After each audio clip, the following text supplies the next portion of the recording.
There was a patch of ground behind the fence that looked dead, dry on top, hard underneath, with no movement and no visible life. And yet just 3 days later, when that same soil was opened again, it looked like it had been replaced by another world.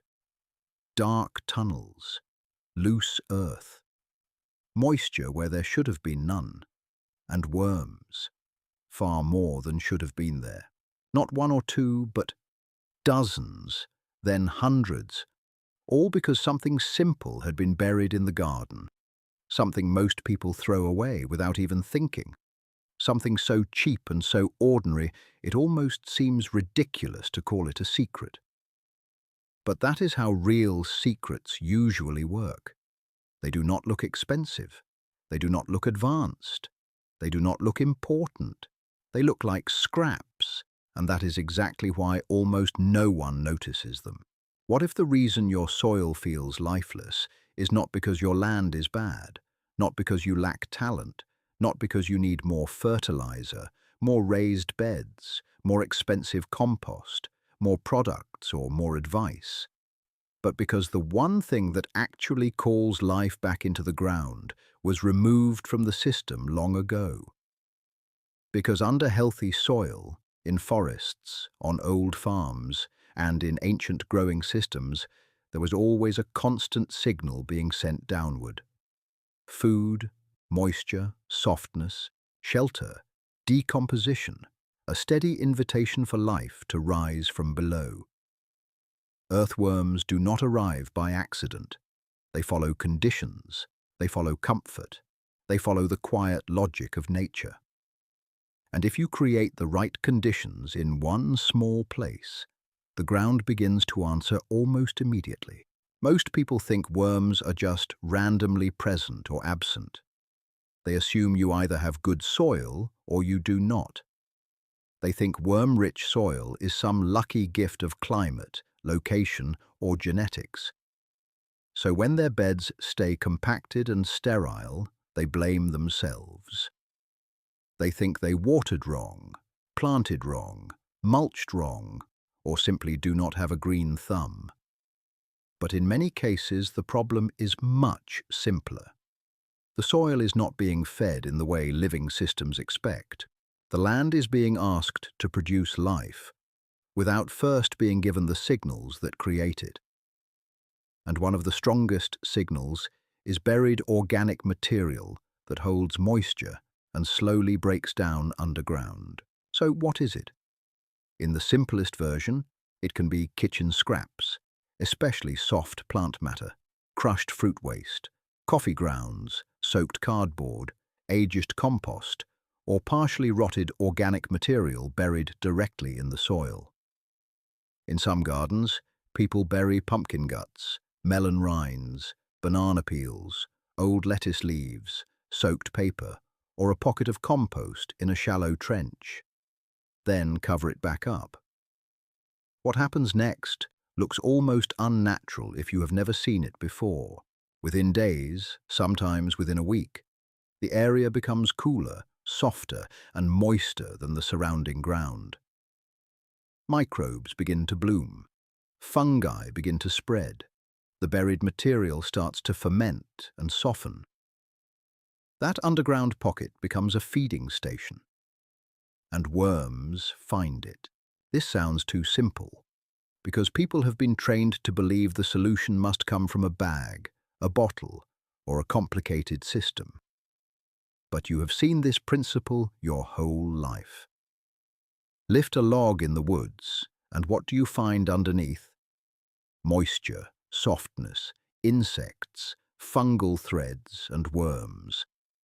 Look beneath old leaf piles. Look beneath decomposing straw. Look at the edge of a compost heap. Nature has always shown the pattern openly. Life gathers where food and moisture are protected from sun and wind. The earth is not dead by default.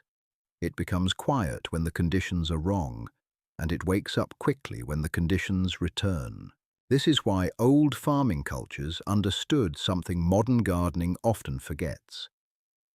They did not only feed plants, They fed the soil first. In traditional systems across Asia, Europe, and the Americas, organic residues were returned to the ground constantly. Crop leftovers, animal bedding, ash, rotted straw, food scraps, and composted matter were not treated like waste. They were part of a cycle. Ancient growers may not have used the language of soil biology, but they understood the result. If you return life to the ground returns life to you. They were not chasing sterile perfection. They were building living fertility. The mechanism is simple enough for anyone to understand. Worms want three things: food, moisture, and safety. If the soil is dry, hot, compacted, or empty, they go deeper, or they leave. If there is something moist and edible buried below the surface, protected from sun and birds, they move toward it. That is all. You are not magically creating worms out of nothing. You are creating a zone that attracts them, holds them, and encourages the entire underground food web to activate. The buried material feeds microbes first. The microbes soften the material. That process changes the soil around it. Worms come to eat the microbes and the decomposing matter. As they move, they leave tunnels. Those tunnels allow air and water to move deeper into the ground. Their castings enrich the soil. Their movement loosens compaction. Then roots follow those channels. One small buried pocket can begin changing the texture of an entire bed. Here is where most people get it wrong. They bury the wrong things, bury too much, or bury it the wrong way. They dig a giant hole and dump in thick layers of raw food waste all at once. Then it turns slimy, smells bad, or attracts pests. Or they bury meat, oil, dairy, salty leftovers, or cooked food, which is asking for trouble. Or they place scraps too close to plant stems and roots, where the material can heat up or rot in a way that stresses the plant. Or they bury everything too shallow, so animals dig it up. Or too deep, where the oxygen drops and decomposition slows in a different way. The secret is not just to bury organic matter. It is to bury the right kind, in the right amount, in the right place. The easiest method is this. Dig a shallow trench or hole about the depth of your hand in an empty part of the bed, or between established plants with enough space. Add a moderate amount of soft plant scraps, aged compost, soaked shredded cardboard, or a mixture of kitchen waste and brown material. Browns matter because they balance moisture and reduce odor. Cover it completely with soil. Water the area lightly, then leave it alone. You do not need to keep digging it up every day. Let the underground system work. If your soil is very dry, add mulch on top to help hold moisture. In a few days to a couple of weeks, depending on temperature and moisture, that zone often becomes noticeably more alive than the rest of the bed. And yes, this can scale. What works in one hole can work across an entire garden. Some people bury small feeding pockets every few feet. Others trench compost between rows. Others create in-ground worm zones beside fruit trees. In larger systems, this becomes sheet mulching, trench composting, hugelkultur, compost strips, or buried organic bands beneath planting rows. The principle remains the same. Hidden food below the surface creates hidden labor below the surface. Worms work day and night without invoices, fuel, noise, or machinery. They till without tearing the soil apart. They fertilize without burning roots. They build structure from the inside out. That is part of what makes this feel like forbidden knowledge. It works too well to be profitable. There is no brand loyalty in a rotten melon rind. No high-margin subscription in a trench of compost. No glamorous marketing campaign around soaked cardboard and kitchen scraps. The most effective systems often look too humble for a culture that trusts polished packaging more than natural process. So people spend money trying to force results from above, while ignoring the quiet engine that creates fertility from below. Of course, there are practical concerns. People worry about smell, pests, disease, and safety. Those concerns are real, but they are manageable. Do not bury meat, bones, dairy, greasy food, or heavily processed leftovers. Use plant scraps, coffee grounds, tea leaves, old vegetables, fruit waste in moderation, shredded paper, leaves, or pre-composted material. Cover everything completely. In areas with rats or raccoons, bury deeper and use less sweet fruit. In very wet soil, do not overload a single spot. In very dry climates, water enough for decomposition to start and cover the surface with mulch. If you want even less risk, bury finished compost instead of fresh scraps. You will still create a worm hotspot, just more gently. The real beauty of this method is not only that it brings worms, it changes the way you see the ground. You stop seeing soil as an inert medium holding roots upright. You start seeing it as a living society, a place of exchange, a hidden economy. Every scrap you bury becomes a message. Every patch of mulch becomes shelter. Every layer of organic matter becomes a decision about whether life is invited or excluded. Healthy soil is not manufactured, it is hosted.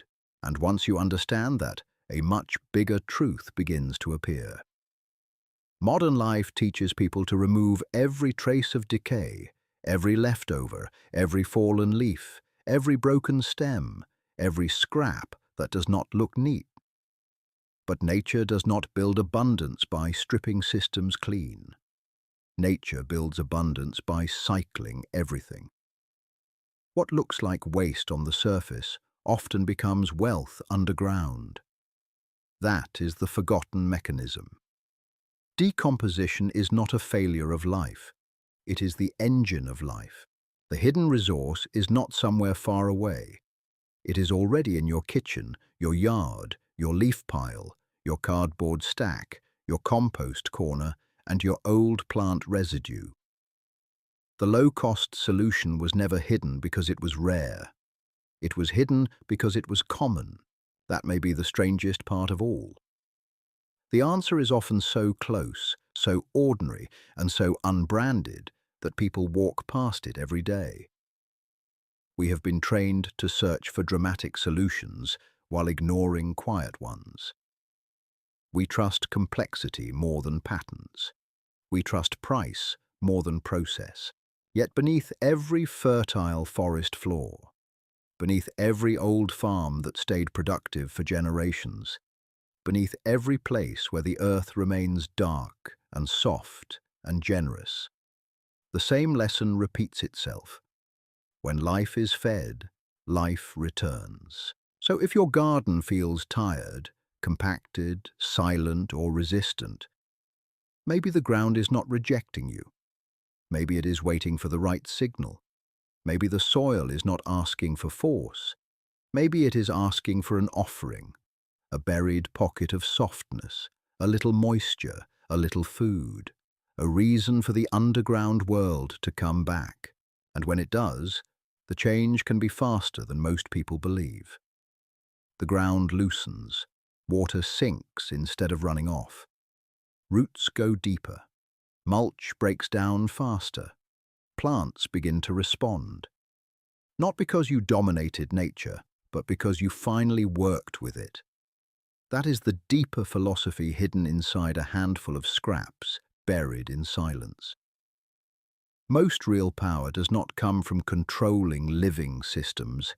It comes from understanding what they have been trying to do all along. If this changes the way you see the ground beneath your feet, then maybe it changes more than your garden. Maybe it changes the way you see waste, effort, and abundance itself. Because sometimes the difference between dead soil and living soil is not money, not technology, not luck. Sometimes it is simply whether we remember that the earth has always known how to heal when something is given back.